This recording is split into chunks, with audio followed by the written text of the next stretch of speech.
Primeiro livro dos Crônicas, capítulo 7.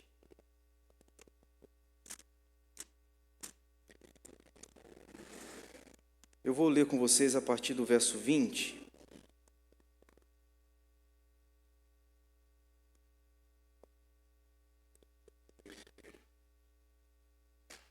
Enquanto você procura, eu quero louvar a Deus os visitantes, sejam eles presencial ou online. Deus abençoe vocês, tá? Aproveito para fazer um comunicado importante. Nós estamos para abrir a nossa sala para receber novos membros aqui na nossa amada IPSM.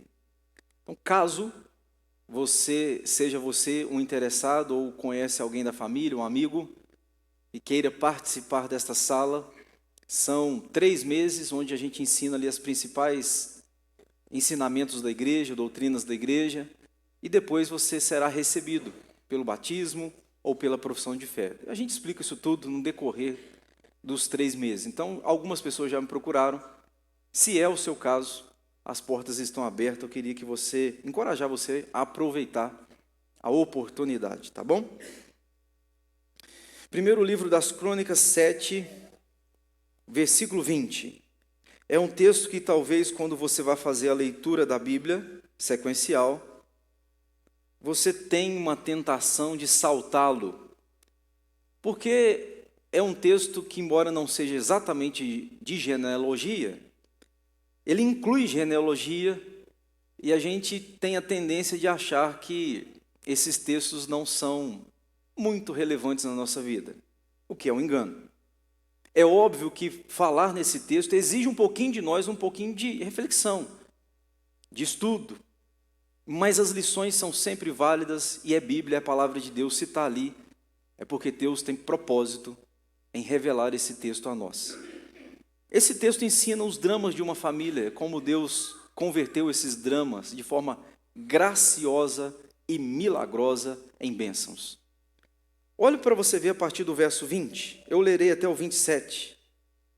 Era filho de Efraim Sutela, de quem foi filho Berede, de quem foi filho Taate, de quem foi filho Eliada, de quem foi filho Taate, de quem foi filho Zabade, de quem foi filho Sutela, e ainda Ezer e Eliade, mortos pelos homens de Gate, natural da terra, pois eles desceram para roubar gado destes. Pelo que muitos dias o chorou Efraim, seu pai, cujos irmãos vieram para consolar. Depois coabitou com sua mulher, e ela concebeu e teve um filho, a quem chamou de Berias, porque as coisas iam mal na sua casa.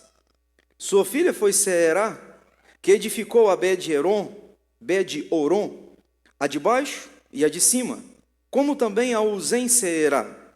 O filho de Bereias foi Refa, de quem foi filho Rezefe, de quem foi filho Tela, de quem foi filho Taã, de quem foi filho Ladã, de quem foi filho Amiúde, de quem foi filho Elisama, de quem foi filho Num, de quem foi filho Josué. É muito nome. Alguns você conhece. Um deles é Josué. O irmão que nós ministramos hoje pela manhã sobre Josué. Vamos falar com Deus? Senhor, ajuda a gente agora a meditar na passagem e encontrar nessa passagem lições para a gente praticar na vida familiar. É um desafio, Senhor, viver em família, mas também não há graça maior. Então ajude a gente a fazer com que esses relacionamentos se tornem mais fáceis, mais alegres, mais festivos, mas sobretudo cheios da graça soberana do Senhor. Fale ao nosso coração, Pai, em nome de Jesus. Amém. Irmãos, repito porque alguns, porventura, podem estar nos assistindo e não sabem. Sou pai de 2, um casal. Antes de ser pai, eu escutava algumas pessoas dizerem assim: Alexandre, não tem melhor sensação do mundo do que pegar um filho no colo, do que ser pai. Eu não era pai. Virei pai. E aí, quando pego o meu filho ou minha filha no colo, eu fico pensando, não tem melhor sensação do que essa. Aos papais, acho que todos nós concordamos, do fato de ter um filho no colo e da gente ser pai. Mas via de regra eu ando pelas andanças ministeriais, eu escuto alguém dizer: pastor, o senhor é que não sabe, a melhor coisa da vida mesmo é ser avô ou avó, é pegar o neto no colo, ali. A Letéia, 85 anos de vida, alguns netos e bisnetos e tataranetos. Brincadeiras à parte, a Letéia, que a Letéia é muito jovem, né? Mas a conversa que eu escuto é: pastor, coisa boa é ser pai, mas coisa melhor ainda é ser avô ou avó. Eu andando agora esses 15 últimos dias, encontrei um bisavô, uma bisavó, e a conversa foi: pastor, o senhor não sabe, a melhor coisa da vida não é ser pai, não é ser avô, a melhor coisa da vida é ser bisavô. Eu retruquei: o porquê que você está dizendo? É porque é o seguinte, pastor, o filho da gente dá trabalho, e quando dá trabalho a gente tem que cuidar. Se chora no colo dos outros devolvem para a gente na hora. Quer uma devolução de filho, é só o filho chorar.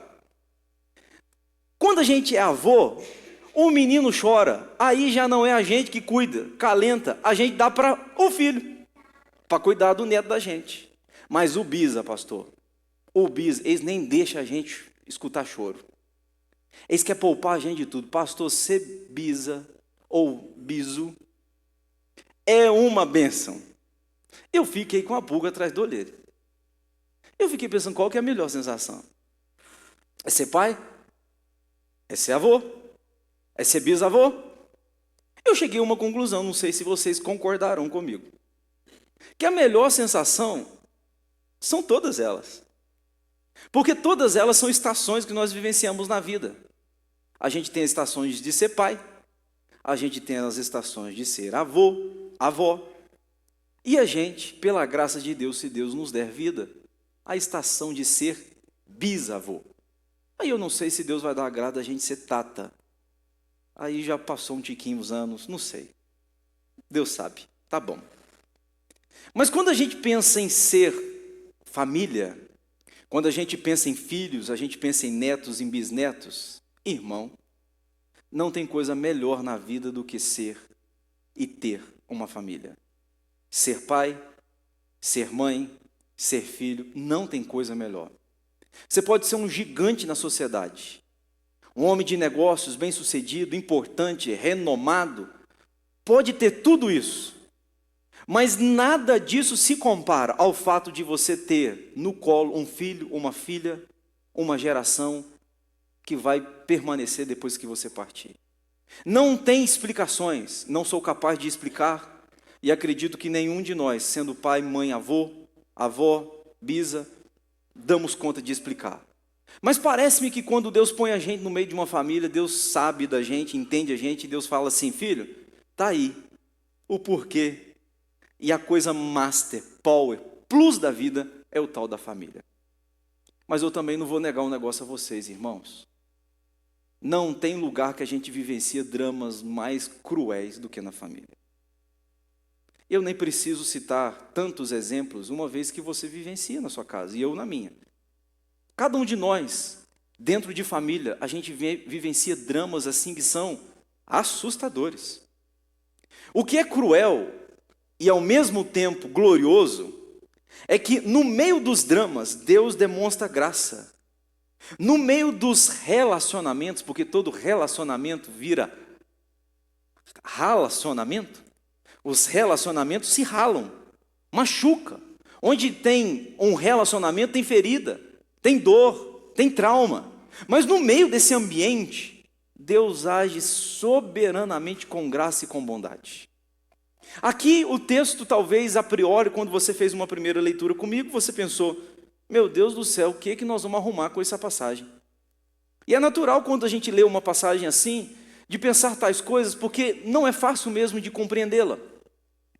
Mas deixa eu tentar explicar a vocês um pano de fundo para depois a gente tirar aplicações para a nossa vida. Nós estamos aqui num filho chamado de Efraim. A gente precisa de voltar na história e a gente conhecer o seu pai. O Efraim é filho de um homem na Bíblia chamado José. José teve 2 filhos, prestem atenção nisso. José teve um primeiro filho e ele deu o nome de Manassés. Parênteses. Manassés significa aquele que esquece. Parece-me, à luz da Bíblia, que José, quando dá o nome para o primeiro filho de Manassés, ele está colocando um ponto final na história de dor, nos traumas. Ele está colocando ali um ponto dizendo o seguinte: a dor, o trauma, morre aqui, eu esqueço. E ele tem um segundo filho, e o segundo filho ele dá o nome de Efraim, e é curioso que Efraim significa frutífero, coisas novas estão pela frente. Então, acompanhe comigo, 2 filhos, Manassés, aquele que esquece, Efraim, o frutífero, coisas grandes virão ainda na frente. Parece-me que José sabe bem lidar com os dramas da Bíblia. Parece que José sabe bem lidar com os dramas da existência. Não é verdade? O primeiro filho, quando nasce, ele põe um ponto naquilo que tem que ter ponto, porque tem muita gente colocando ponto onde não deve ter ponto.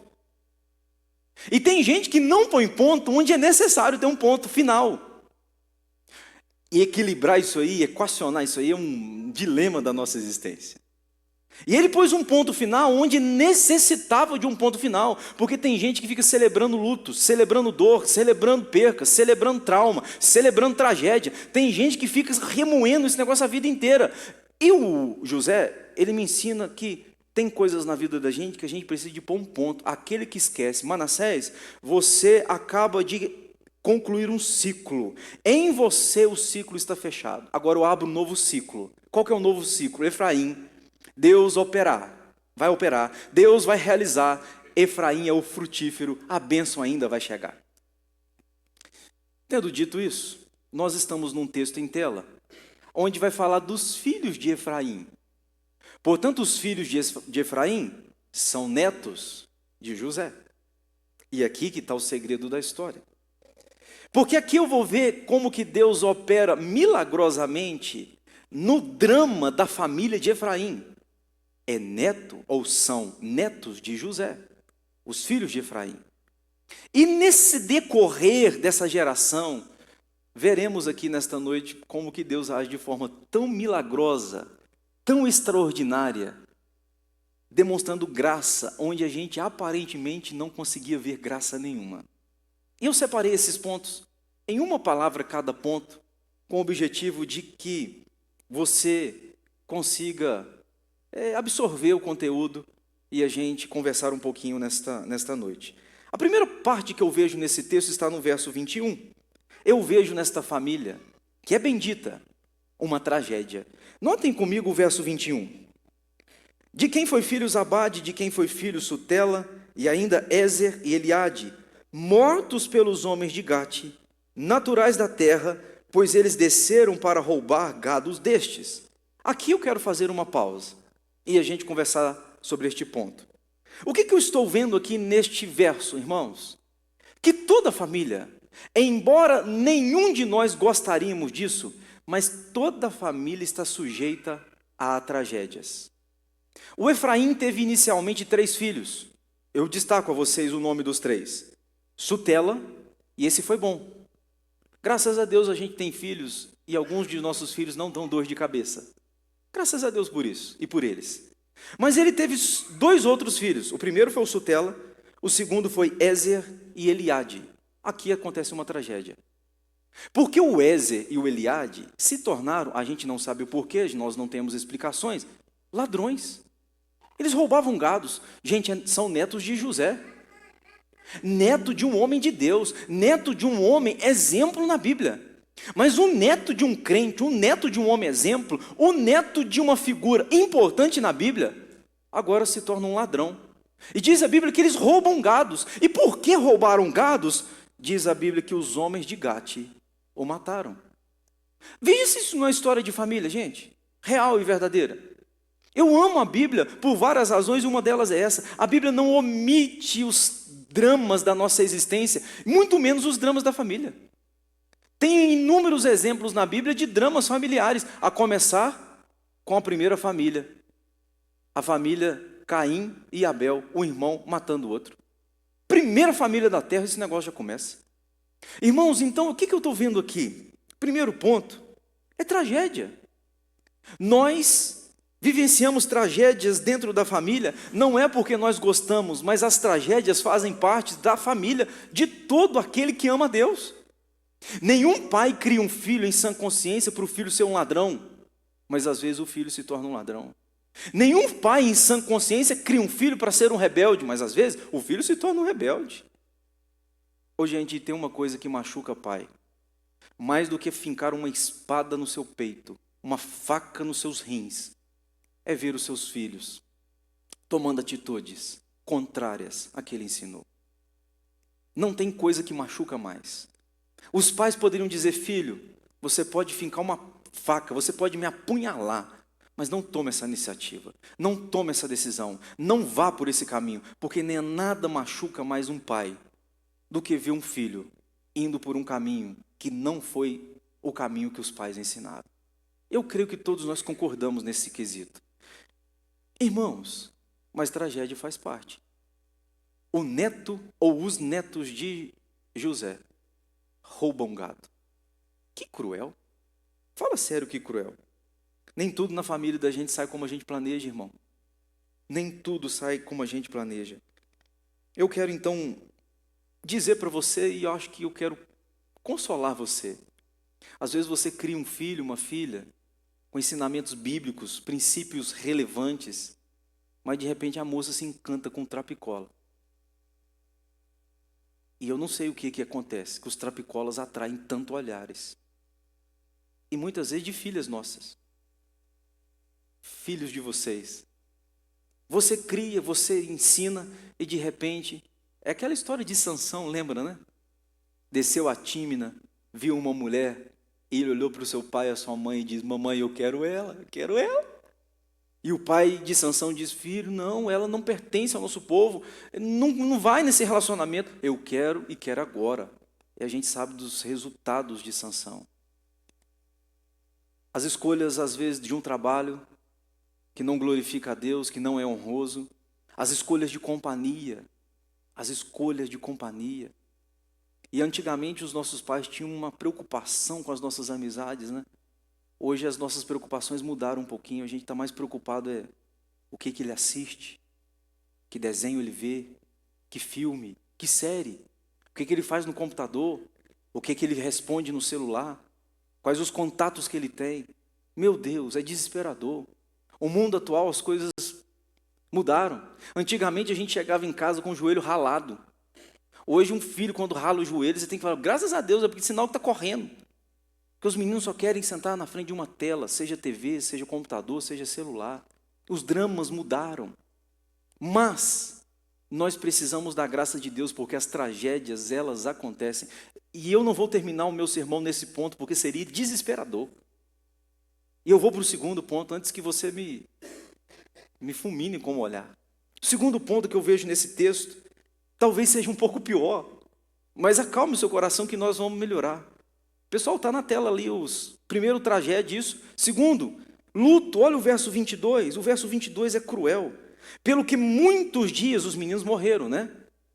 Foram mortos, eram ladrões, agora morreram. Aí o que acontece no verso 22? Pelo que por muitos dias o chorou Efraim, seu pai, cujos irmãos vieram para consolar. O que toda família vivencia? Irmão, não tem jeito de escapar. Mais cedo ou mais tarde a gente passa pelo luto. É luto de sepultar um pai, uma mãe, é sepultar um tio, uma tia, um avô, uma avó, não sei. No pior deles talvez seja sepultar um filho ou uma filha, porque quebra o paradigma, quebra a ordem natural da vida. Não tem coisa pior, e eu não quero isso para nenhum de nós, mas mesmo eu não querendo, a gente está sujeito a essas coisas. Que coisa difícil é passar pelo luto. O Efraim está vendo seu filho, neto de José, os dois meninos que roubaram e porque roubaram foram mortos. Agora ele chora o luto, ele passa a dor da perca. Não importa a razão, gente. A gente pode perder por diversas razões as pessoas, mas nunca é aceitável para nós. Os meninos morreram porque roubaram. Aí você pensa, também merece. Merece não. Nós nunca queremos perder ninguém, seja pelas razões qualquer, justas ou injustas, nós nunca queremos perder ninguém. E o Efraim chora, porque a vida de um servo de Deus, o luto está incluído. Nenhum de nós damos conta, irmão, de escapar disso. Mas mais cedo ou mais tarde a gente passa por essas coisas. Famílias saudáveis, então, não são aquelas que escondem a dor, né? Mas aquelas que sabem ser curadas diante da graça soberana de Deus. Luta é um negócio difícil, irmão.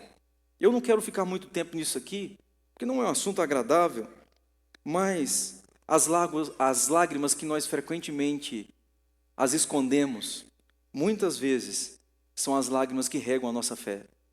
As dores que muitas vezes nós não queremos que os outros percebam ou vejam, são as dores que Deus está usando para manter, processar, ampliar a nossa fé num Deus Todo-Poderoso. Aliás, a turma da tela, põe Salmo 46:1. Faça o favor, por favor. Faça o favor, por favor, entenderam? Salmo 46:1. A gente acha que Deus está presente no culto, né? Ah, pastor, Deus está presente no culto. Eu vou dizer para você quer saber onde Deus está presente? No culto, talvez você escute sussurros de Deus. Mas você quer saber onde Deus está presente realmente? Onde você conhece quem Deus é?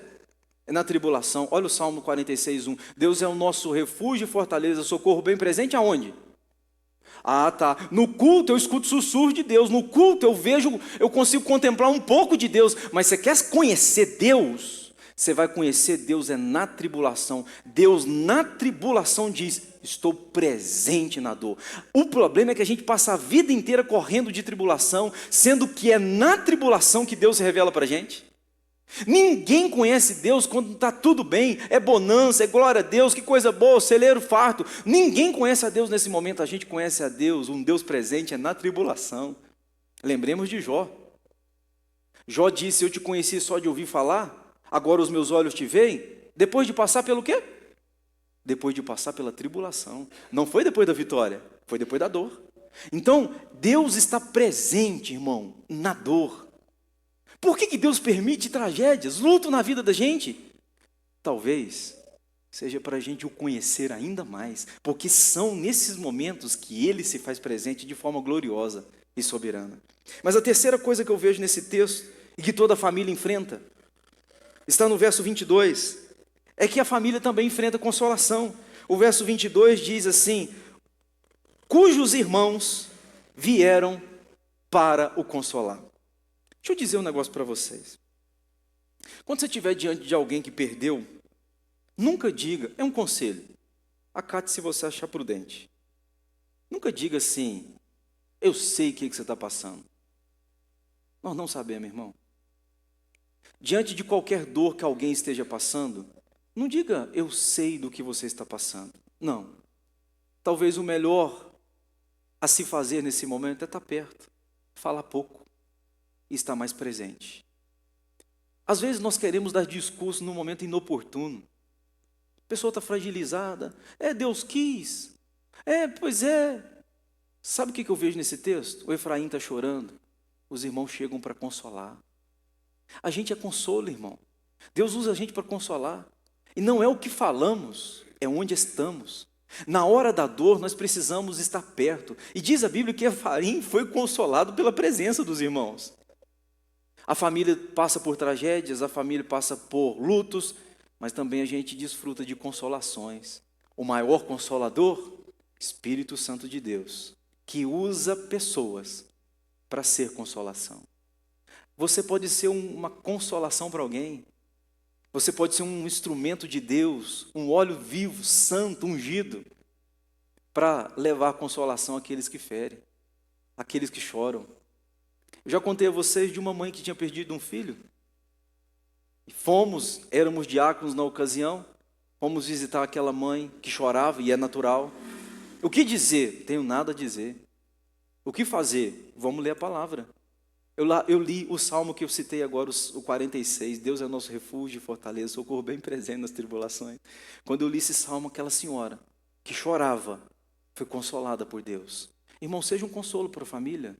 Seja um consolo para quem está perto, seja um consolo para o funcionário, seja um consolo para o patrão. Seja alguém que alivia, mas não joga peso. Seja alguém que está ali e que depois de uma conversa de 5 minutos com você, a pessoa diz assim: como foi bom conversar com você? Talvez nada disse você. Talvez o que você ofereceu foi o silêncio, mas a sua presença foi tão sábia e de forma que Deus usou tanto que a pessoa se sentiu consolada. Toda família passa por tragédia, por luto, mas também por consolação. Agora, verso 23, eu aprendo a quarta lição. É que as famílias também desfrutam de continuidade. Olha o verso 23. Depois coabitou com sua mulher e ela concebeu e teve um filho, a quem ele chamou de Beerias, porque as coisas iam mal na sua casa. Vamos então explicar. O Efraim está sentindo dor porque perdeu os filhos, ok? Só que parece-me que ele ainda não foi curado totalmente. Quando você lê o texto, nos dá a impressão de que ele pensa assim: não estou bem, vou ter mais um filho. Não sei se foi com o objetivo de suprir a falta, de colocar alguém no lugar do que se perdeu, nós não sabemos. Mas o texto diz, porque as coisas iam mal na sua casa, ele teve o Beerias. Agora, o que é curioso, irmão? A gente, às vezes, toma decisões equivocadas, ok? Vocês já tomaram decisões equivocadas na família? De diversos modos e diversos tipos. Mas, às vezes, a gente até toma uma decisão de ter um filho na hora errada. Qual é o momento certo para se ter um filho? Não faço a mínima ideia. Isso é de casal para casal e é muito delicado. E eu penso que se você esperar um momento ideal, você nunca vai ter filho. Porque não existe momento ideal para se ter um filho. O que é um momento ideal? Tudo perfeito. Não existe momento perfeito na vida da gente. É claro que a gente tem que se programar, e é melhor. Você tem que se preparar, e é melhor. Mas aqui me dá a impressão que o Efraim pensou em ter mais um filho sem estar curado. E ele teve. Agora, o que é lindo no texto?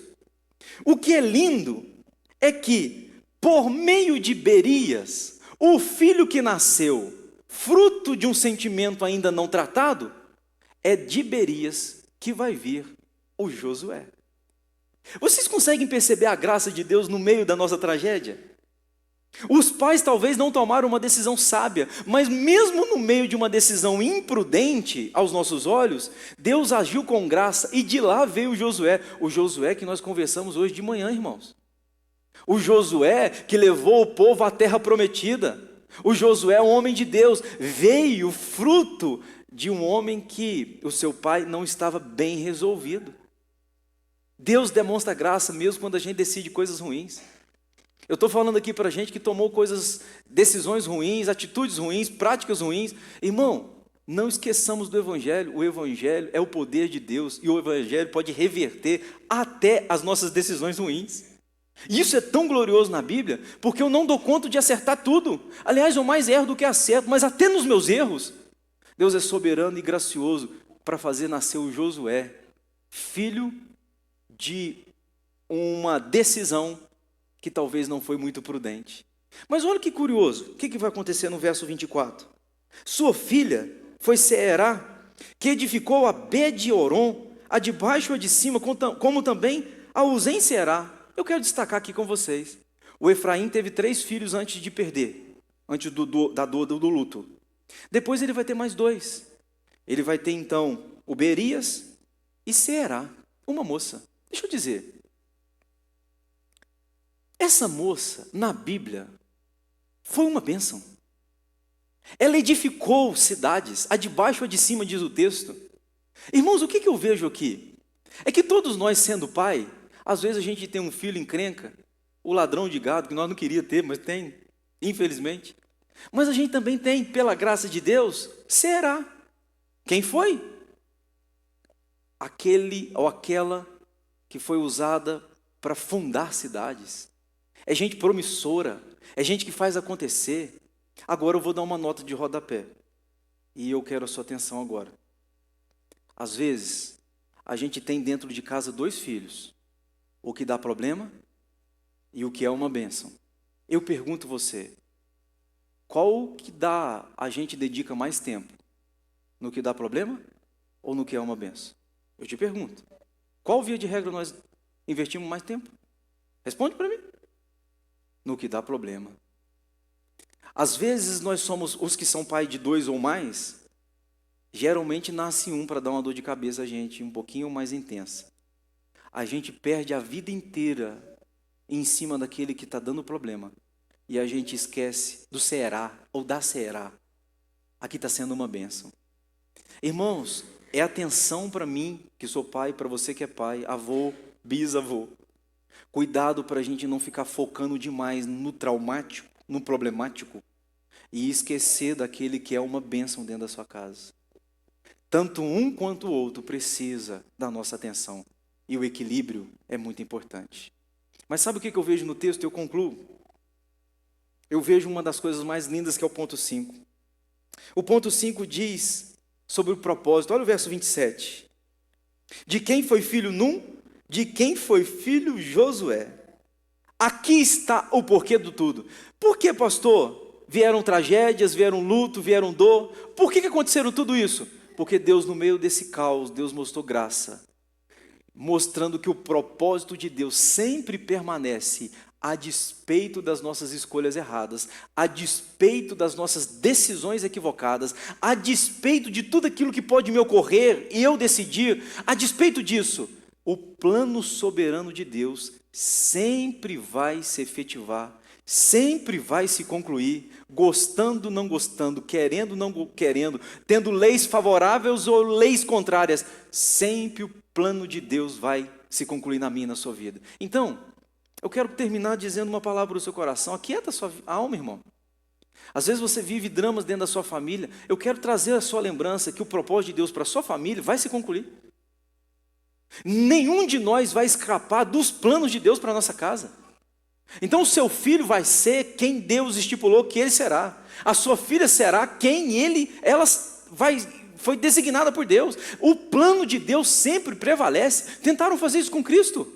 Olha a genealogia de Cristo. Por diversas vezes alguém poderia pensar, agora não vai dar certo, a genealogia vai morrer, vai acabar, Cristo não vai nascer. E Deus foi conduzindo a história por meio milagrosamente maravilhoso, de modo que Deus usou prostituta, Deus usou gente que você jamais imaginava, e Cristo veio. O plano foi concluído, a promessa foi concretizada, porque o plano de Deus sempre permanece. Então eu concluo dizendo para você uma coisa importante. Deus usa famílias imperfeitas para revelar ao mundo a graça de um Deus perfeito. O que eu vejo na história de Efraim? Uma família imperfeita, mas que está revelando nessa noite para mim e para você a graça de um Deus perfeito. Que mesmo no meio de um caos, Deus entrou com graça soberana e converteu o caos em propósitos gloriosos. Josué veio. E eu quero só te lembrar que a palavra Josué é a mesma de Jesus. O nome Josué é o mesmo de Jesus. De algum modo, de alguma maneira, no meio desse caos todo, Jesus estava sendo anunciado. Então, para Deus não tem tragédia, não tem empecilho que pode barrar o plano dele para a minha vida e para a sua vida. Que no nome de Jesus a gente saia daqui nessa noite sabendo que o propósito de Deus vai se concluir. Eu não sei como, mas Deus é soberano para reverter qualquer cenário em bênção. Vamos cantar?